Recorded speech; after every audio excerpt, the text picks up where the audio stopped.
All right, what is up, everybody? I'm sure we are probably live. This is the PGA DFS First Look show for the Rocket Mortage Classic. Maybe a little bit of a different feel for this week than we've had the previous 3 weeks, but thanks for coming and joining in. I am joined today by my two co-hosts. I had two guys this week to ask a bunch of questions to, and it's Geoff and Sal. What is going on, guys? Let's start off with Sal, man. I saw earlier on Twitter on the week, looks like you were on DJ at 30-1. So talk about that for a second. Welcome back to the program from vacation. What's going on, guys? Happy to be back. Yeah, I mean, thankful for that. I think I tweeted out on Saturday, save me once you started making a little bit more of a run. It was the only thing I had going for the weekend that I felt live on. Hovland slipped a little bit, and DFS, we'll get into it, was an absolute, just blew up. But yeah, DJ was, I think I placed 5 outrights, and he was one of the ones, 30-1. Ended up coming through. I felt pretty good going into Sunday, even with Todd having just been closing lately. Obviously, we saw earlier in the year, but felt pretty good. And then Todd barely almost has a snowman on 12 it was, and that's when I really started to feel good. I think I threw a couple fist pumps in the air down that back 9, and it was feeling real good. So yeah, it was on DJ. I saw a lot of people were in the industry, and yeah, I thought his game was just trending similar with Brooks and Justin Rose, all those kind of veterans after the break started trending in the right direction. So I took a stab on him. Yeah, great call there. Geoff, how about you? Did you have a little piece, or did you get a piece of it?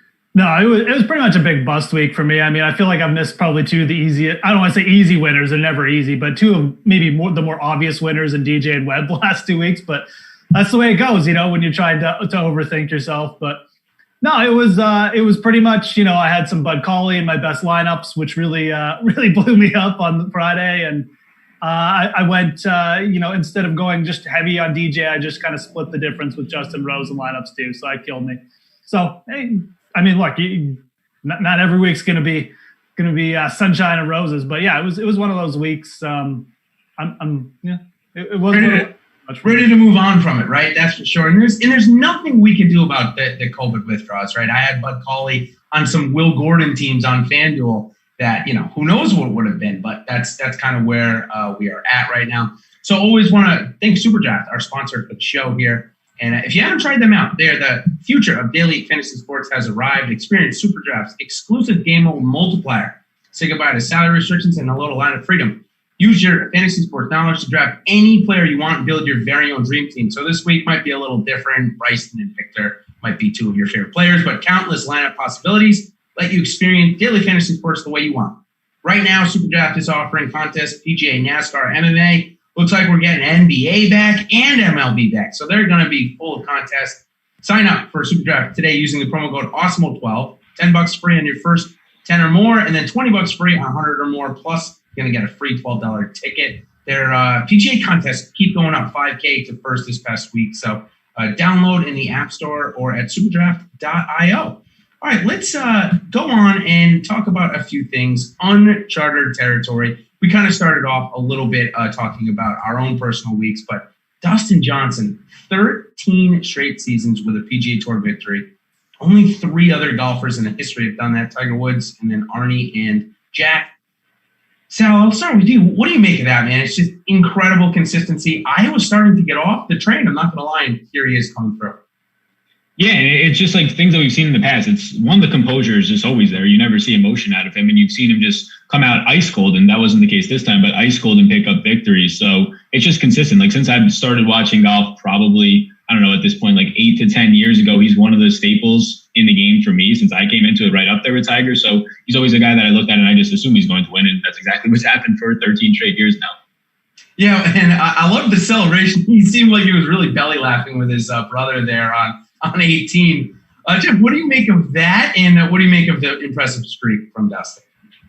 Yeah, I mean, again, this is why I say it just seemed like an obvious bet last week. When you can get Dustin Johnson in a regular season event at over 20-1, you should probably just hit it. You don't need to worry about stats or anything like that. It's the guy who he cruises through these events almost like there's no pressure involved. He's got the right demeanor for it. I don't think his demeanor necessarily translates well to majors when the pressure does get amped up. But for these regular season events, yeah, man. I mean, this is Dustin Johnson territory.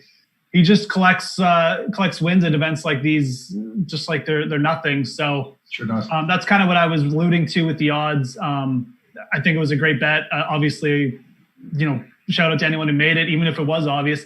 You got to take it. So, DJ, again, really look out when those odds just get inflated. I think this year they're a little inflated because of the knee injury from the start of the year and some bad form, but he can just put it together so fast. And for all the grief he gets for the bad putting, I mean, the putter really comes around for him at times too. So and he's got a new putter. He's got a new putter that he's been using the last 2 weeks, and he's looked really good with it. Actually, I'm not gonna lie, it's been a significant improvement. So let's talk about somebody that's going to be playing this week and who was also almost going into uncharted territory with how well he's playing. Now, granted, we haven't seen the win yet, but I sense it's coming in the next either this week or in 3 weeks at the Memorial. It's Bryson DeChambeau. The guy is a cumulative. I think he's better than 45 under par in these last 3 tournaments.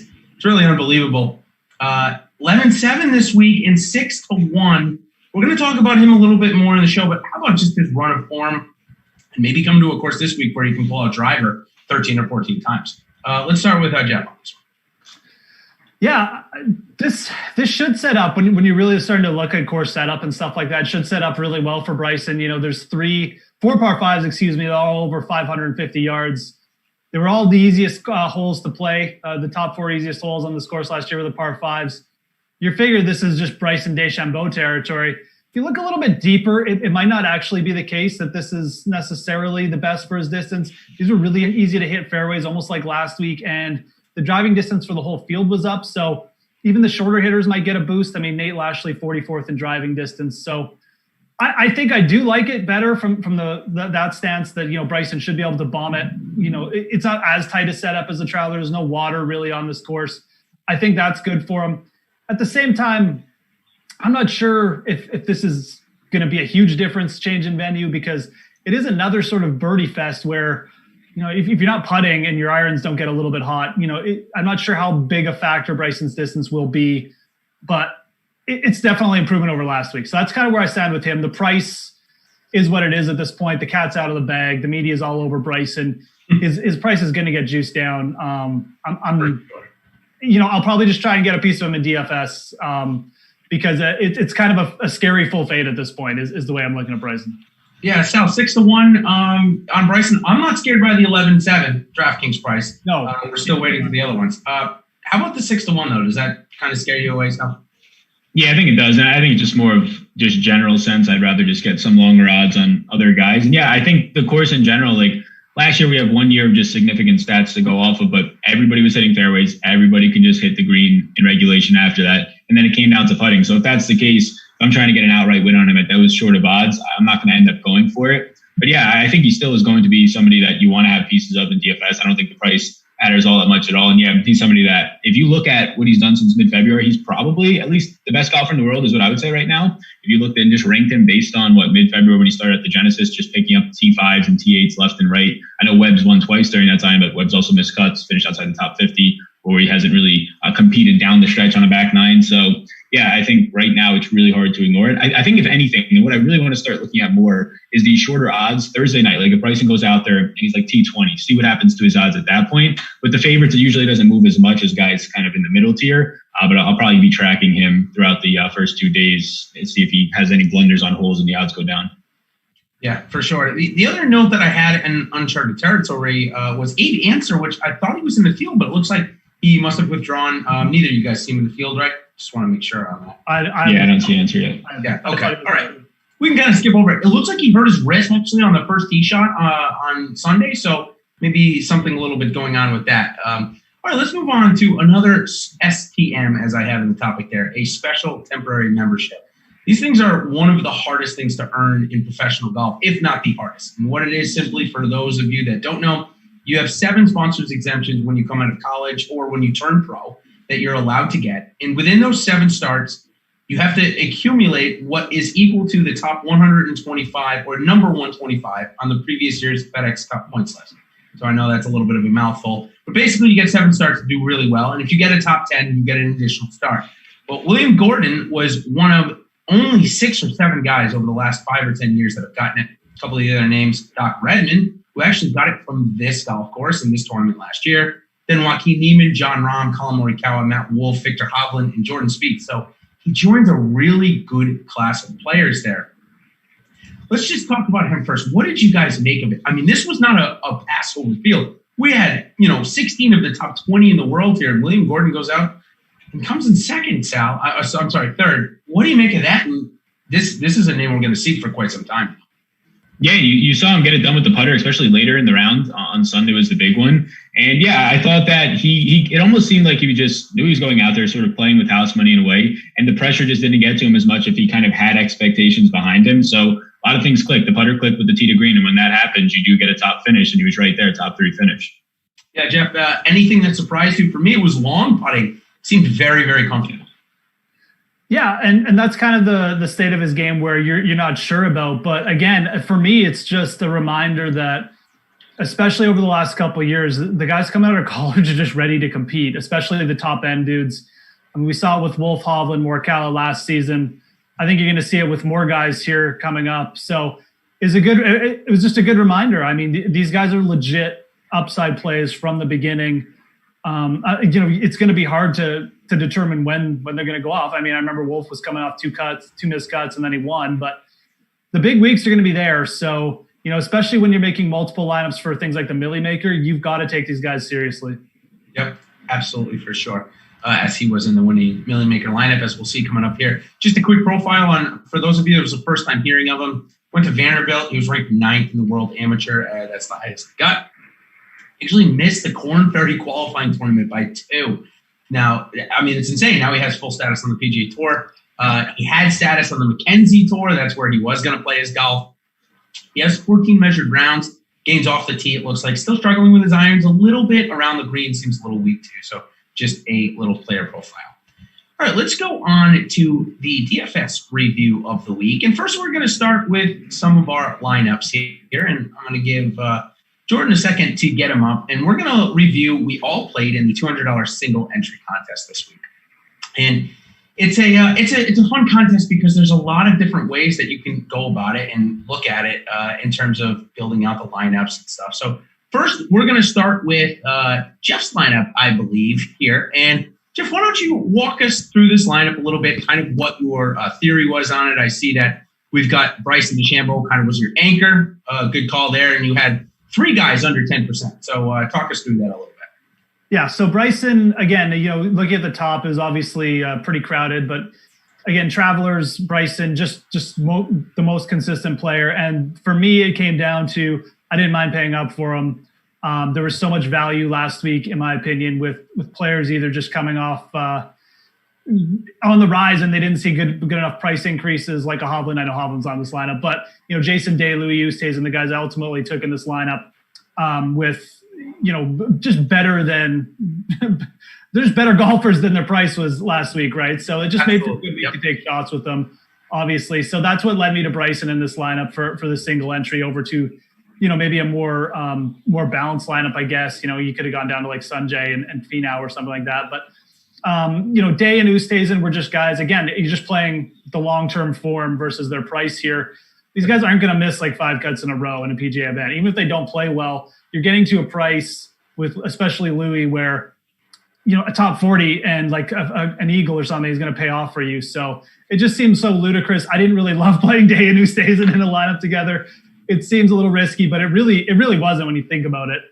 Those guys were okay. Louis was a little bit better than Day. Day was a little disappointing. He looked like he was better, and I expected a little bit more from Jason Day, but didn't really get it. I'd say the biggest disappointment, other than the guys who missed the cut, was Leishman. I should have just kept eating the chalk with Hovland in this lineup. I was on him all over last week, and it's one of those things. Probably one of my biggest leaks is when I get on a guy early, then he becomes a chalk play next week. I want to get off right away because I feel everyone's on him now, but sometimes you got to ride these guys, the momentum a little bit. And Hovland is a young player who's just hitting it great. So I feel like not just going Hovland here was my biggest mistake. And maybe going Hovland would have got me off Justin Rose to Dustin. But I was pretty high on Justin Rose last week. I know I told you before I kind of split ownership on him and Dustin. So I was probably never going to get off Rose. He just didn't putt well. It just kind of fell apart for him after he missed too many putts and hit one in the water, and that was it. Rogers was always going to be a bit of a risk. I mean, he started well, but he's the high upside boomer bust play in this lineup. So I don't really feel bad about Rogers.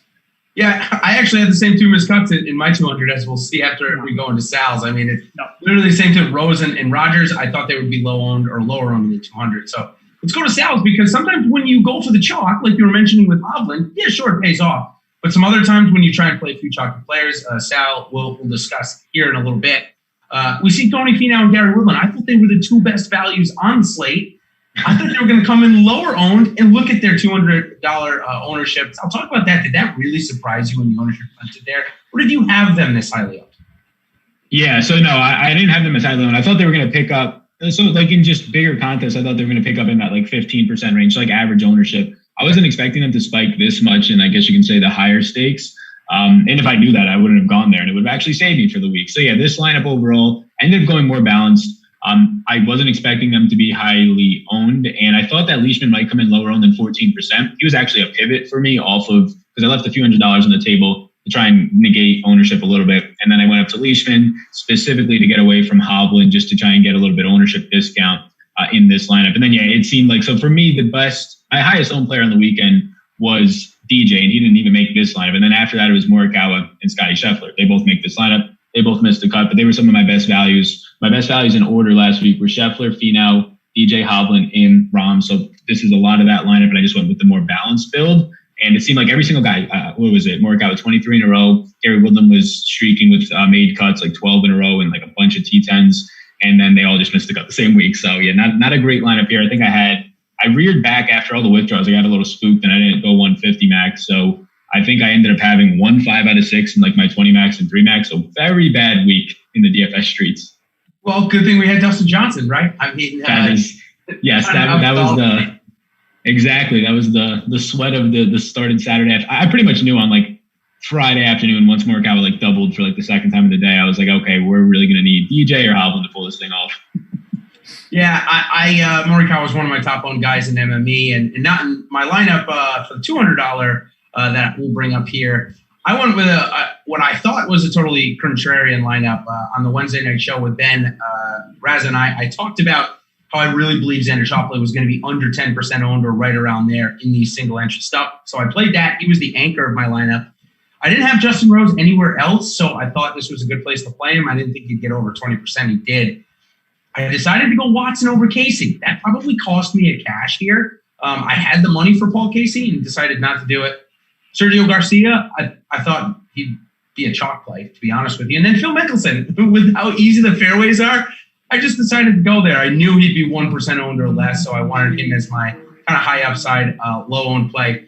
Then I fell down the Patrick Rogers hole. You know, Jeff, I hear you. -3 after day one. I thought things were going well, and he just kind of failed off. So that was kind of my week in the 200. I had a decent lineup in the $800 that had 4 of 6 that ended up cashing decently. So it was a bad week. It was a losing week, but not a catastrophic one. However, for this next guy, it was more than a catastrophic. It was an amazing week for the Millionaire Maker winner this past week, and I just want to quickly show the lineup and discuss it. It's funny because he had about 15 lineups and had Will Gordon in like 10 of them. And Will Gordon was 0.5% owned, so this guy had to tell on Gordon somehow, some way. A couple of other lineups, we'll get it up here in just 2 seconds. Here it is. Brendan Steele at 1.5%, the great Doc Redman call at 6.6%, and then some chalk mixed in with DeChambeau, Cantley, and Johnson, but 3 guys under 10% with a 0.5% owned. I mean, what a lineup. Sal, Jeff, anything you want to mention to that or say to that? I mean, it's crazy. I don't think it's been a while since I've seen an ownership this low percentage total owned actually win the contest. Yeah, what did the guy have on Will Gordon himself? He had to have 20% of the overall ownership on the guy himself. Yes, so, seriously. Yeah, it's crazy. He made up most of it. Yeah, I would have never fell in that lineup. I thought Redmond was a good play last week. Wasn't on Steele and definitely not on Gordon. But it was interesting. I didn't know what you said earlier, just kind of the group of players that Gordon joined. That is if that's like an indicator of success, that is very good to see. And it makes me, I had some interest this week. It makes me a little bit more interested. Yeah, we haven't seen a winning lineup be this sort of stars and scrubby for a while. It feels like it's been very balanced.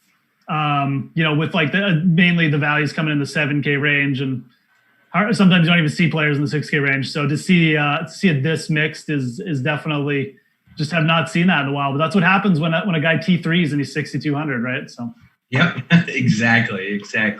All right, let's move on to our pro review segment where I pick some of the top rated PGA DFS pros. I throw in my own little results there, or not results, my allocations, and just talk about it just to see what some of the best are doing. And of course, we are going to start off with the best, our own Alex Baker, Awesemo DFS. Take a look at some of his ownerships and allocations for the week, and a couple of other guys in there as well. All right, so we start off with Alex first. He had 91 players in the player pool this week for the Millionaire Maker, which down a little bit from the previous week. 6 players above 20% that he would consider his core. The core was John Rahm, Rory McIlroy, Justin Thomas, Jason Day, Tony Finau, and Patrick Reed. John Rahm being 41%. So obviously, Alex saw some pretty good value there. No surprise. He was the cheapest out of kind of those studs. Built it also with Rory, too. So we spent the salary up there. Also had Dustin Johnson at 19%. So it seems like a pretty good core, but also Gary Woodland and Justin Rose couldn't get away from that chalk that missed the cut. Anything that stood out to you here, Geoff, first? I mean, the Rory ownership, going high on Rory, but again, there's a pretty good leverage spot. He ended up being, one of the lower owned, high priced golfers. So I don't really mind that. I don't know if I would have gone Rory and Justin Thomas, just because I like to don't like to divvy it up so much among the top golfers. But I mean, that's just more of a strategy thing. Whereas how much variance do you want to take on for the week? I definitely like the day call. Like I said, I just felt like he was hitting better last week, and really just the price for Day. So yeah, I mean, he kind of did the same thing as I did with Justin and Rose, which is just split the difference. Yep. So again, I mean, not going to get much argument from me on any of these plays. I probably would have been lower on Finau just from a stat perspective. He's kind of been doing it all with short game and putting, but I definitely understand the philosophy taking Woodland and Finau at those prices. I mean, that's just more of a value thing than anything. So, there's nothing here major that stands out. It's a lot of the price, a lot of the ownership is kind of how I spread it out as well. So, yep. Sal, anything stick out to you? Yeah, I've watched and I've looked at some of Alex's lineups a lot, and he does pretty much what he did here. He just takes a lot of the premier players and he'll get heavy ownership, and that's what you should do, guys that you can trust, and then get your 6-7K guys around that. But seeing Naismith's name on there right around 20% would be the most interesting thing. And he was 6,600 popped off, was trending right, and I had a good amount of him as well. And I believe he missed the cut, right? $6,600. So that was the one that stood out to me out of all those other names. I'll move on to me quick. I guess I'm next on the screen. I wrote in my article, the first things I wrote about Corey Connors was, I hope I'm not late on this. And clearly I was, sadly. One day late on Thursday. He just couldn't do anything right. He tried to bounce back on Friday with a good round, but it was not enough to make the cut. So 40% of my lineups were gone pretty quick. I had Spieth as a good value at 8,400. I thought he'd make the cut, no problem. He almost returned 10x. So as beat up as I get for it, it wasn't that bad of a play. Obviously, wasn't going to help me win a Millionaire Maker. Then I got caught in the Tony Finau, Gary Woodland, Matt Fitzpatrick web. As my other guys, Patrick Cantley, Victor Hovland, Rory McIlroy all were pretty good, but I only had 7% Dustin Johnson. So obviously not a profitable week for me there. We'll move on to the next guy, Brick 75. Brian, he had Justin Thomas and Tony Finau as his top 2 owned guys at 40%.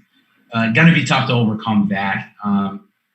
Doesn't look like anybody that really sticks out as seen on the screen. I guess the next one I want to talk about was Mark Lovin. He had a big difference. He only had 2 guys that were owned 20+% and owned 72 players. That was the most surprising to me, is it seemed like it was just too spread out for a top-heavy contest to go out and try and get a winning lineup. What do you guys make of that strategy? We'll start with Sal first. Yeah, it's interesting to see how he probably went around and did that. I assume he didn't. Maybe he did set some sort of limits in there for one not to pop off in some sort of projection. Or I almost think that there's ways. So I've played around with it sometimes as well. You just manipulate projections to a point to golf is so random. You bump up randomness and you just put it in so it kind of comes out like that. And now you're pretty spread apart. But I agree, if you're playing the Millie Maker, it's going to be probably not as profitable for you long run. But yeah, it's interesting. Nobody really popping off. And just looking at the names, I think all the names that do come up there as top owned guys make sense. I wonder, what his 11 through 20 guys owned, are they all right around that 15% range as well then? Yeah, they are. They're kind of scattered in that 17 to 15%. Yep. Yeah, that makes sense. And yeah, I guess it's a different approach. I wonder how many people are doing that relative to how many people are entering 150s. Yeah, it would be definitely something interesting to look at. And it might have just been like a reaction to how close the leaderboards have been, how kind of small the edges have been among the big players. Maybe just felt like this is a better strategy for how close how stacked these leaderboards have been. I don't know. I can't speak to the idea there, but yeah, a little bit of a different strategy. I mean, he did have Hovland. Actually, he's the only one of you guys that had Hovland. Oh no, I had Hovland at 30. Yeah, you were actually the sharpest one on Hovland. So there you go. Didn't mean to discredit you, Jason. Sorry. Okay, it's all good. It's all good. I mean, I played Jordan Spieth at 38%, so it doesn't it kind of discredits me right away. All right, let's. I think that pretty much wraps up our review from last week. If anybody has any questions or want to see some other pros up there, just go ahead and message me either on Slack channel, and of course, if you're not a part of our Awesemo Plus side, then that's a great time to do so. You get to chat with me on that Slack. I answer pretty much any lineup questions or any questions you may have. Get all of the Awesemo Plus tools and content for the week for the PGA DFS slate. Remember, there's more than just the week-long slate. We got showdowns and stuff. It's only $8.95. It includes full access to Awesemo's leading golf projections, ownership projections, top golfer tool, and so much more. There's never a better time for PGA DFS, that's for sure. All right, so let's go on. Rocket Mortgage Classic. It's the second year we've had the event. Like I said at the top, it's a little bit of a different pace. We only got 6 of the world's top 20 here. Many golfers that have been competing on the Korn Ferry Tour the last 2 weeks are going to get a chance this week to go ahead and improve their PGA Tour standing. Got Bryson DeChambeau headlining the field. 156 players. Actually, just had a quick note. There's 2 open qualifiers and a name that I recognize. Kurt Kitayama got in at -7, so just a quick note, he'd probably be added to the DraftKings pool and betting's pool either tonight or tomorrow. And I didn't see the other guy's name, but any first thoughts on kind of the different pace that we're going to see this week, Geoff, with just not a lot of guys that probably the public is going to recognize? Yeah, it's definitely going to be different from a DraftKings perspective. I think it's going to be a little bit of shock to people who maybe have been a little bit new to PGA DFS golf, enjoying these stacked fields, a little bit softer pricing. They're going to go to the 7K range or the low 8K range and be like, who are these dudes, right? Like where's Dustin Johnson at 8,400 or where's Koepka, right? I got to play like Glover and Besdenhood now, so I think it's going to be a little bit of a shock to people. It's definitely going to be a more interesting week. I'm not going to lie, I kind of like these weeks a little bit better. Look, I'm all for majors and the jacked up, prize pools and the awesome weeks we get too. But these weeks are just as fun to me, trying to figure out, some decent value in the 7K range. And it's just a different looking field compared to the first 3. And I think it's kind of, again, as someone who plays this every week, I'm kind of welcoming the change because we've seen kind of the same thing in terms of field and course for the last 3 weeks. So this will definitely be different. Yeah, Sal? Yeah, I like that one. The course is going to be different, but then, you just need more. What's going to be higher now and more important is cut equity when there's just probably balanced out ownership with just a bunch of guys in the 7K range that really nobody probably wants to own, but you have to. And when that happens, it normally puts more weight on getting to 1 or 2 of these 10K plus guys because they're the consistent pieces that, normally in the 7K range for Victor Hovland last week, 8K range, 8K flat for Hatton 2 weeks ago. These are now the guys that you're relying on as like your heavy hitters. So I think just naturally you're going to be looking for guys with the cut equity, and that's going to lead to a lot more, maybe 2 10K guys in stars and scrub builds. For sure. And if people are used to playing Euro Tour DFS, if they're a seasoned vet there, then they're going to understand my next comment. Ownership in these type of contests can get very bubbly. So if there's one guy in these 8 to 7K range that everybody falls in love with, you could expect to see 30, 40% ownership in some contests just because there's more name equity than there is anything else. So just something to keep a note on there. So we mentioned, let's move on to the golf club being different. So we're playing at Detroit Golf Club. It's a Donald Ross design. So we're finally out of the Peter Dye web of golf courses. I'm a Donald Ross guy. I get absolutely eaten up by Peter Dye. So Donald Ross, I just feel like his are a little easier. The course is in front of you. There's no water hazards or one water hazard on the entire course. Ton of bunkers, though, 87 bunkers. So you can see them. However, that's how Donald Ross likes to do his courses. Back to front on the green, so you want to be below the hole. We have four, as Geoff mentioned at the top, I believe, 4 par 5s and par 3s, and then 4 par 10s. Easy fairways to hit, just super easy, 64% plus in the top 10 driving distance allowed. So when you get those two things, Sal, pretty easy greens to hit. You want to tell us a little bit about them? Yeah, I mean, when you're looking at greens and regulation percentage, it was one of the highest. It was like 72% last year here. And then the thing that really knocked people, they had to make it somewhat difficult somewhere, or at least it had to be. And it really wasn't when people were winning at like 25 under. But the greens were a little bit tougher, but ending up getting in the fairways and ending up hitting the green regulation, you were there for birdie opportunity. So if you ended up not hitting that in, you were pretty much putting for par at that point. So it was a very easy course last year. They said that they want to enhance it. They want to make it more difficult. I don't know how you do that. I mean, I guess with the rough, you can do some things there. You can just let it grow. You can put something else mixed in with it. But yeah, I'm going to be interested to see if I saw some things on Twitter earlier. It doesn't look like they've really changed much. So if that's the case, just look for these birdie or better guys, because they're going to be out there scoring really low. Yeah, we're on POA. I forgot to mention that. Sorry, we're on POA for the second straight week, which could lead to some decent history. Geoff, why don't you tell us about some of the guys that played well here last year and maybe why they played well here? Yeah, so just to the course quickly, I mean, it does look like they might have grown the rough a little bit, but again, It doesn't look super different or anything like that. But yeah, obviously Nate Lashley won here last year, 25 under, won by 6 strokes. It was over Doc Redman. And it's interesting to know, Redman was a Monday qualifier last year. So, maybe think about Kurt Kitayama, who's another really good young player. People who played Euro Tour, DFS will know him as well. Yep. But definitely going to have some interest in Kitayama here. But Lashley did it basically by putting. He was okay with his approaches. I think he gained over 5 on approach, but he gained over 9 strokes with the putter. So it was a real display with the putter. Sal mentioned if you hit the greens, you were pretty much okay. And the greens were, they produced some massive putting weeks. So, Wes Roach was in T3. He's kind of a Corn Ferry Tour regular. So Rory Sabatini, Neiman, Patrick Reed, both top 5 tier last year. Again, they're solid with approach games.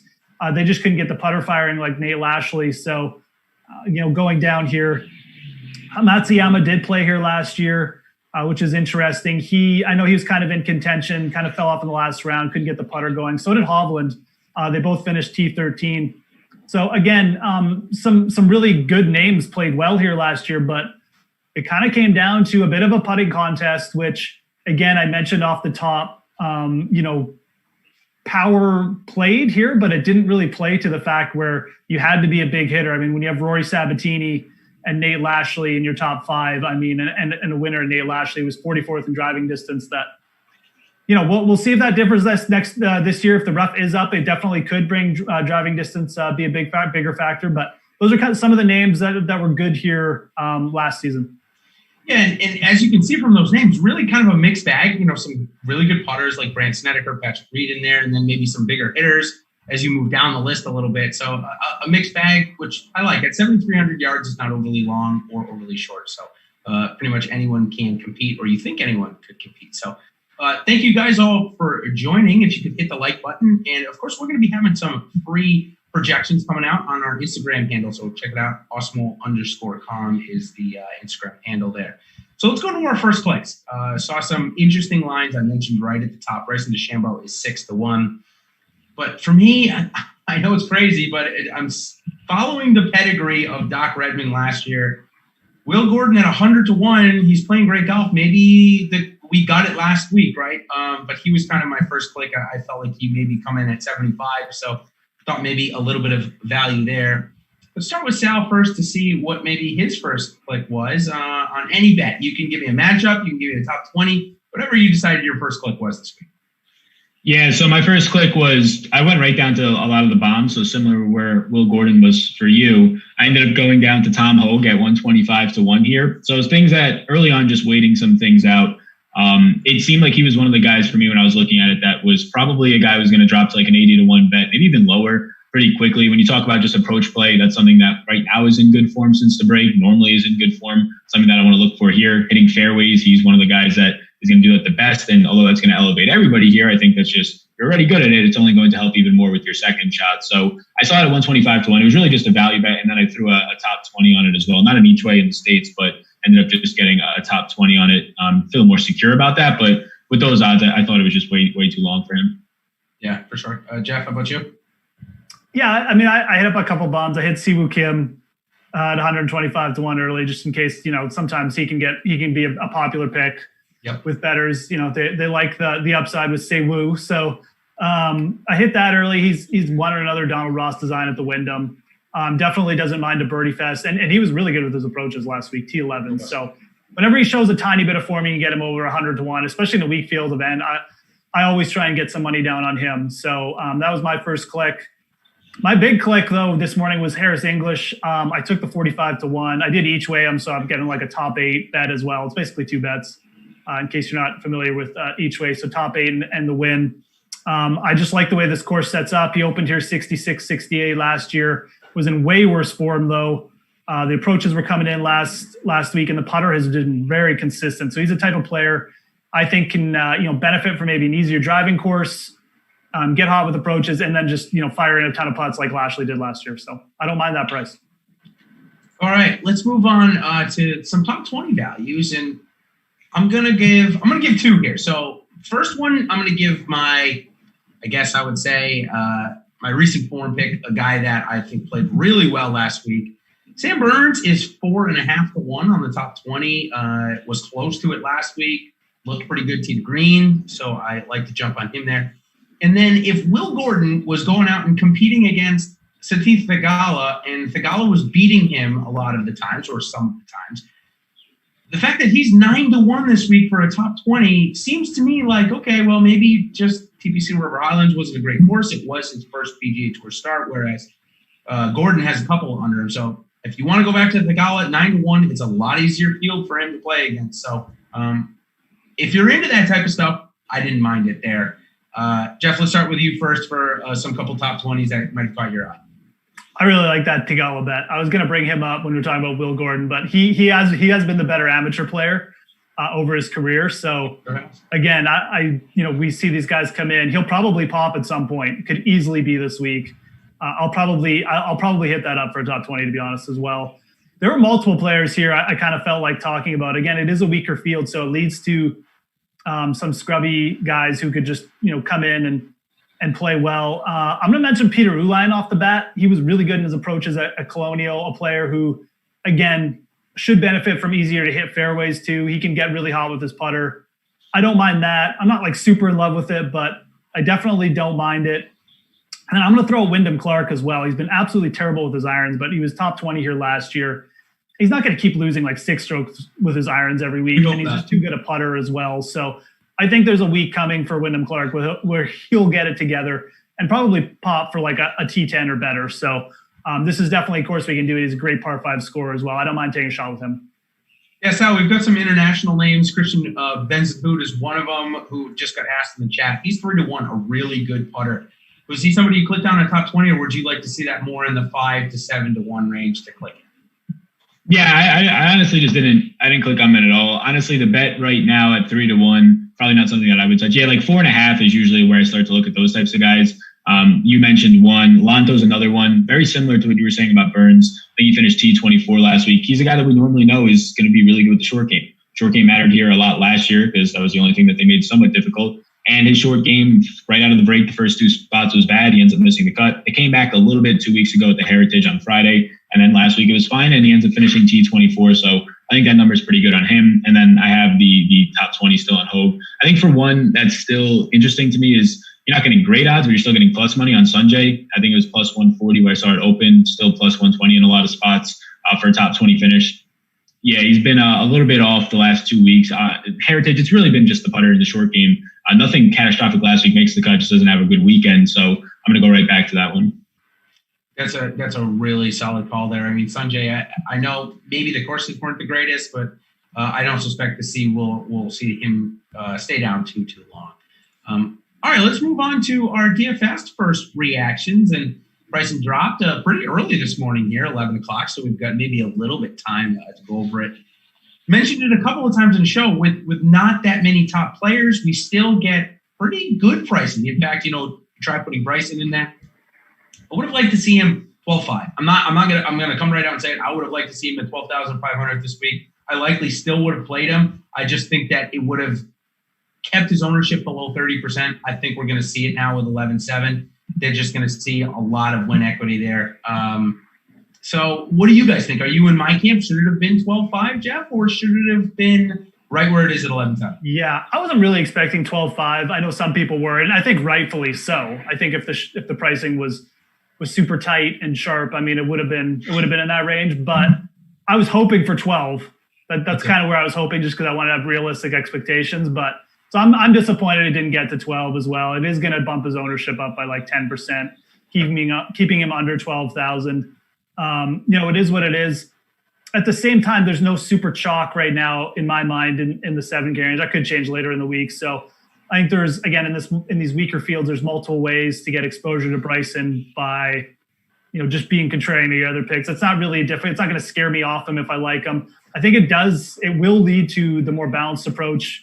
If you're going to go, especially, do like 50 lineups. I mean, if you go heavy on the balance and Bryson ends up, even just like T20ing, I mean, you're going to be in great shape. So definitely multiple ways to play this. Definitely the price doesn't scare me off Bryson at all. The only thing I would say is expect, 5 to 10% more ownership than he would have been if he was priced at the 12K range. I think even $3,000 off 12 makes a big difference. So. Yeah. So before I pass on this out, it looks like Harris English just withdrew our, yeah. Just as we just mentioned him, Kevin. Kevin saved me a ton of money. Yeah, there you go. Well, that's a good positive way to look at it. He was priced up there in the 8K range, so that's kind of a big thing. Oh, I mean, I was looking at him more as like he'll be lower owned because of it, so I was kind of excited to play him. But I guess I got to go rewrite an article too now. But anyways, that's for another thing. Well, that's the problem with COVID now. I mean, we had Dylan Fratelli, who was supposed to play in this field. He tested positive. So, it's just going to happen. It's where we're at now. So definitely stay on the lookout of that. So, Sal, I'll start with Bryson at 11.7, and I guess you can give your quick take on Harris English after that as well. Yeah, I like Bryson a lot here. I was hoping to see 12 as well because there's like I don't know the exact number. I'll say like a 5% just psychological drop in ownership. People just don't want to spend up for that. It's a different tier of price point. So yeah, I like Bryson. Every single thing's clicking. Like if he starts chipping at all, like in a positive way, he's just going to walk away with tournaments. So in this golf course, I do think it sets up for people in terms of not like your elite players, a little bit below that to kind of all be on the same playing field. But Bryson just naturally, he's dominating every single course he's going to. And now he's going to one that he can take out driver. What do you think? Like 14 times here, maybe like 13, 14 times? It looks like it. Based off of what I was seeing on the average drive for the non-par threes, it looks like he could take it on every hole. Yeah, and like once you have that set up, he's going to be there for birdie opportunities often, and his putter is extremely high, coming off of one of the best performances he's seen. But just in general, in the past since January, it's been fine. So yeah, I think he wins this event. I don't want to bet the 6-1 odds, so that kind of sounds dumb, but I just don't want to get that low of a bet on it. But I do think he wins this bet. I'm going to be really looking for live action on his just outright to win it. So I'm gonna have a lot of Bryson. I assume he's gonna be like 30% owned. So the Chief Victor is done. Victor Hovland, as we move down the salary list a little bit, we got him at 7,600, then we got him at 79, and no chance we weren't getting him below a 10K in this field. He's just so quality in his ball striking. I think he's at like 98% of his starts, so he's only missed 1 out of 12 starts where he hasn't gained more than a stroke and a half ball striking. It's absolutely insane. And he's not just doing it off the tee, he's doing it on approaches as well. He had another couple inside of 10 feet from 250 yards last week, so he's hitting his hybrids or his woods just super well. 10K. Are you guys ready to pay 10K for Victor this week, Sal? Yeah, so I do like him, and I think I prefer Hatton above him in this price range, and then obviously Bryson. You get a little bit of the discount, but I want to see what ownership specifically between him and Sanjay looks like, because you're seeing it in DraftKings right now. He's more expensive. You're seeing it in the betting markets right now. He came in, I think, like 20-1. Sanjay opened like 22, 25-1 in spots. So it's been 2 bad weeks for Sanjay, really 1 bad week. But 2 off weeks for Sanjay, and Victor's been good for the past 2 weeks. So they've kind of flip-flopped where I would say overall the past year it's been dominantly Sanjay the better golfer. So I kind of want to stay there if you're going to get to buy low between the two of them a little bit more. So I prefer Sanjay right now, assuming that there's not some wild ownership gap or anything like that. So I think that's where I'm leaning. It doesn't mean I don't like Victor. I think he sets up great here. Like ball striking, everything's looking good off the tee for him. It'll just kind of depend on ownership. But with all these guys above 10K, I assume I'll have pieces of 80% of them and at a good clip as well, and then just piece the rest together. Yeah, Jeff, how about you? Is Victor 10K too much for you to spend, or are you going right back there? Yeah, I have no problem going back to him at this price. He's definitely, from a strokes gained tee to green perspective, just ball striking. He's probably doing the best in this field. Even that includes Bryson and from the iron perspective. So I think it sets up good for Hovland, but it is going to be an ownership thing for me as well between these two. If for some reason Hovland gets all the heat and he's going to be higher owned than Sanjay, I don't have a problem going back to Sanjay, especially on a course that where you need to get hot with the putter. So I mean, Sanjay is still just such a better putter here. So this range is really interesting. I mean, you got these two sandwiched by Matsuyama and Fowler, obviously. Who the heck knows? Like, honestly, I mean, it's just going to be an ownership thing with those guys. So, are either of you brave enough to play a high-techy Matsuyama at 10.2? Oh, I will for sure. I mean, you will. Sal, you're shaking your head though. I'm probably not going to play him at a high clip. No, so just with the guys around him, I value Hatton right now and Bryson just so much more. It would have to be like a projected ownership of 4% for me to want to get on it. But if he comes in at 8 to 10% owned, I don't want to really match that, and then I definitely don't want to get on top of it. So I'll have to see.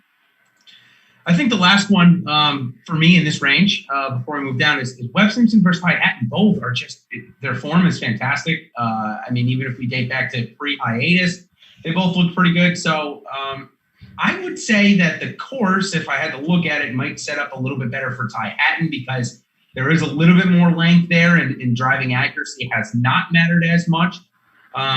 Just thought this one might be an interesting matchup if you don't want to go Bryson this week. But I think that for me, if you guys had to pick one or the other, I'm going to guess Sal. It sounds like you're leaning Hatton. Geoff, I don't have a read on that matchup from you. Why don't you give me your take? I would probably lean Hatton as well. Don't really have a great reason why, but I just feel like, again, it's a course where probably don't need to be massive off the tee, which is Hatton's biggest issue. We saw it affect him late at the RBC Heritage, a bit of a tighter course. I think he's just in really solid form right now with his putter as well. I would take Hatton here. When he gets in this mindset, he can actually be really, really just tough.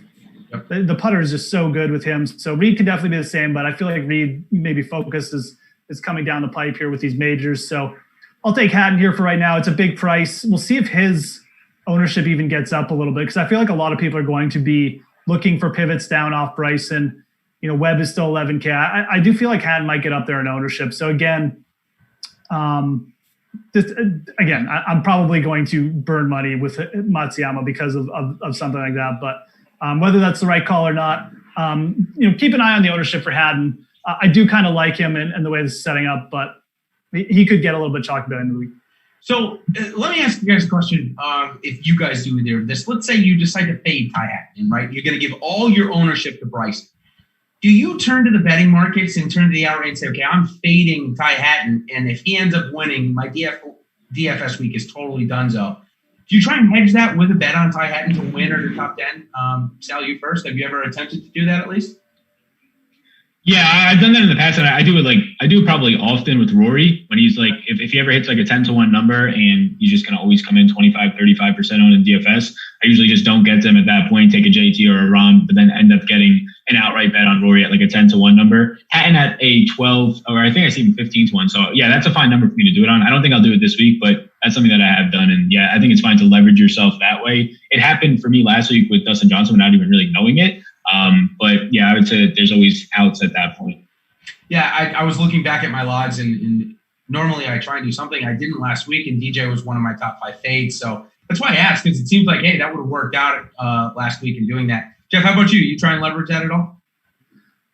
I'll do that from time to time. I'm not going to do it with a player like Ty Hatton, though, whose odds are just so juiced through the roof now, 16-1 for Ty Hatton in a regular field event. I know how good he's been, and I just kind of talked to him about how hot he can get. He has won multiple times on the Euro Tour, not quite back-to-back, but close, I think. So look, if Ty Hatton wins this week and I fade him, which I may actually do, completely fade him, I'll just live with it. I'm not going to pay 16-1 for Ty Hatton, though, to hedge, I don't think. I mean, if it was a player like DJ again or someone lower in odds, I'd probably be more apt to do it with a guy like Hovland, who's up in the 20-1 range. You're getting a little bit better odds to do it. I don't know if there's anyone else in this field that's kind of maybe like Redmond. If I'm going to fade a huge chalky Redmond at 40-1, I know it's a bad number, but I might get a little piece of him and do that or something in those lines. So But 16-1, Haddon, I'll live with it. If Ty Haddon wins again and I fade him completely, I'm completely fine. I just feel like when guys like him get this priced up, he's above Matsuyama, above Sungjae, I'll live with fading that. It's okay, Yeah, and you mentioned Doc Redman. He's one of the biggest price salary bumps of the week over last week. Hovland, though, leads it, $2,200. We talked about him a lot. Kevin Na goes from 7,100 to 9,100. I sense probably some low ownership there. Patrick Reed gets a big price bump of 1,800.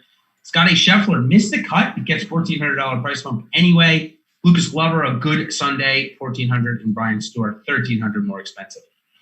On the salary dump side, as I like to do, coming from both, yes, it is from Rob Bolton, reports it, who does all those. Sorry, I'm just seeing the chat there. So there's only 5 guys that actually are cheaper than they were last week. Lucas Beauregard, Luke List, Kevin Tway, Stuart Sink, Russell Knox, Cam Davis, and Robbie Shelton. Maybe a little bit of interest for me in Luke List this week. Not going to lie. I mean, he did just win on the web.com tour Corn Ferry Tour. I apologize. Apologize to the Corn Ferry guys for that. Corn Ferry Tour. And maybe this is a better course for him to use his driver ability. But let's move on to the mid-range. We got 16 golfers in the 8K section. Got a bunch of guys coming off missed cuts. Poston, Finau, Fowler, Watson. Jeff, any interest of those 4 guys with you coming off the missed cut? Do we see any bounce back in any of them? Actually, throwing Matsuyama. Well, Matsuyama's higher price. Let's just go with those 4. Yeah. I mean, I'm probably just gonna play Matsuyama. Like I said, it's just a talent thing. I'm completely fine giving a guy, one tournament to get it together. There's been no reports that I've seen that, he's injured or something like that. It was a course he didn't have success at in the past. The guy's a prolific par 5 scorer. I'm just going to take a shot with the talent. And again, you've got guys like Ty Haddon now above him in price. He's going to be probably just, I'm not going to guess the ownership percentage this early in the week, but he's going to be like half the ownership percentages of some of the guys in these range. And that's enough for me to get on Matsuyama. So it'll be a complete leverage thing. I haven't quite decided on Ricky, but Ricky always kind of just will probably get some love anyway. So the ownership thing might not even be there, but I could see both these guys bouncing back this week. I talked about this being a bit of a putting contest, especially with Fowler. That guy's putter can go absolutely nuclear at any time. So even if he's playing terribly tee to green, his putter just fires. I mean, he could get you a top 20, a top 10 in this field. So I want to know. Yeah, speaking of Ricky's putting, I want to know if he's putting cross-handed or not. Because if he's putting cross-handed, I'm basically out. I have no idea why he did that. And Cooler's in the chat. Cabrera Bello is actually seriously next on my list, so we'll get to him in 1 second. Sal, before we go into the guys that played really well on Sunday, which was Cabrera Bello being one of them, how about the guys that all missed the cut in their last performance? Any of those, Poston, Finau, Fowler, Watson, that you're going to go back to? I know Finau you were heavy on last week. So a guy you're going to go right back to, or you're just off him for a little while? No, I think I am. I like Finau a lot this week so far early on. I think that he's live to win here. The way that his game sets up, you got to pretty much just rely on the short game to do something. And if it gets really low, that can start to be an issue. But everything else sets up great. We know tee to green. We know approach, off the tee. All that stuff's going to be there. So, I actually think he's live to win here. I think it's maybe marginal. But I think out of like all the guys we've talked about so far, he might be maybe outside of Bryson. Like the guy that I look at and say, okay, like relative to all these other guys, he might actually be underpriced at $9,300 by $400 or $500. So, Finau right now in that range, a guy who missed the cut. I think he missed the cut. It just sucked. I was watching it. Same thing with Scotty Scheffler. It was like he had opportunity for it, didn't hit it. Scotty just had to do nothing, just be decent, and he ends up bogeying. So, both of them. I'll have more Finau than Scotty, but I think both of them coming back. And if Kevin Na is low owned, I'll have a good amount of him. I put a 45-1 outright bet on Kevin Na for one of the bets this week. Yeah, and he's a guy that if he's healthy and he's putting well, he can compete in a lot of places. So now let's switch to the guys that had really good Sundays. There's 3 of them. Doc Redman, who was a 50-1, Rafa Cabrera Bello, and Lucas Glover. All 3 of them super good Sundays. Sal, of the 3, is there one guy that you want to focus on more? Or how? Let's first question, second question. Why don't you rank it for me? Yeah, so I think probably right now I would rank it as Redman, based on what you said earlier, is probably not what you want to hear, but Redman, Glover, and then RCB probably. But I like all of them. I think Redman ownership might actually be there for him, which is concerning.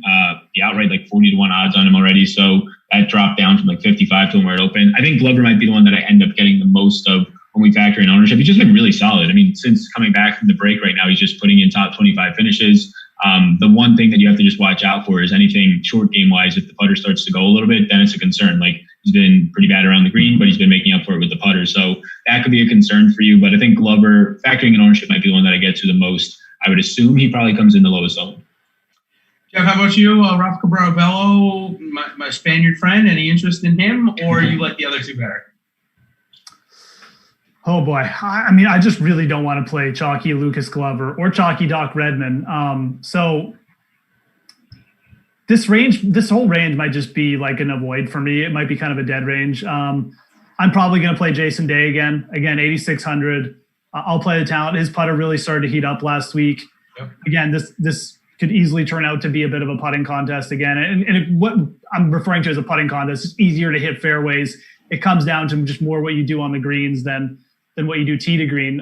Again, not that you don't have to be good tee to green, but I'm just referring to, again, when there's a little bit more emphasis on the strokes gained putting and if you're converting your birdie chances. So I kind of want to avoid both these guys. If I had to rank them though, I would go Redmond, Glover, Cabrera-Bello as well. I do feel like Bello though, if we're just talking about this as a long-term form thing, he's the best player of these three. I mean, he's the highest in the world golf rankings. So I don't have a problem just avoiding the first two and going down to Rafa Cabrera-Bello as the lower owned play. I almost feel like that's probably the smart thing to do, or go up to Jason Day. There's a good chance I'm gonna avoid both those chalks. And again, maybe to my own detriment, but when there's still players like Bello and Day hanging around at this price range, I'm gonna take advantage of it. So it's fair enough.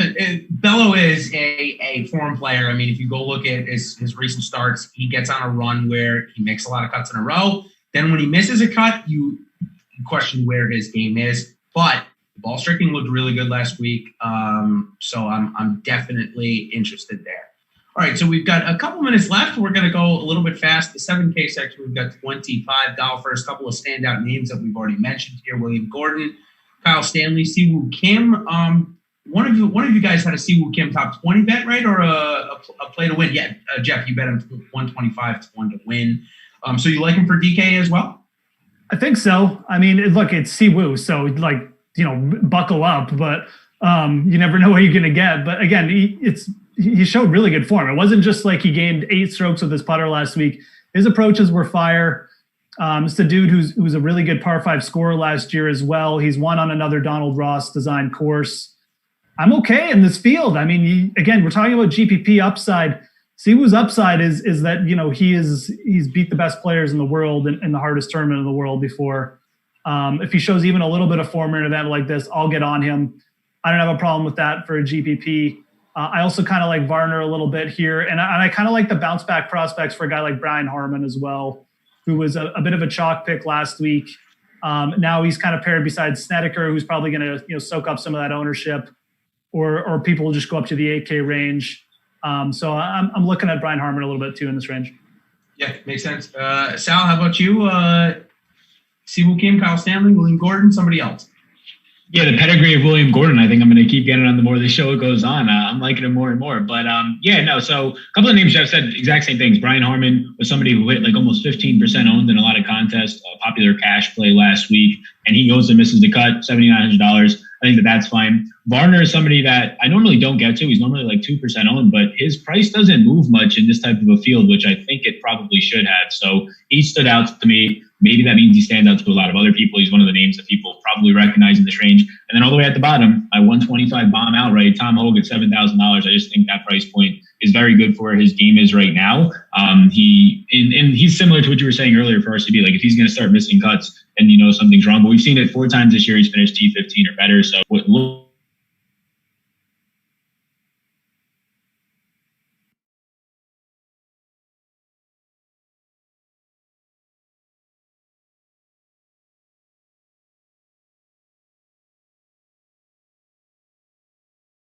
gives a few likes. It helps us out tremendously, and knows that we're giving the content that you guys want. So to end this show, let's give one bomb for each. I've got Aaron Wise finally made a cut. He's a favorite of Ben and I on Wednesday night. And of course, if you're looking for Ben's first takes, he'll be on the strategy show tomorrow with Timothy Frank.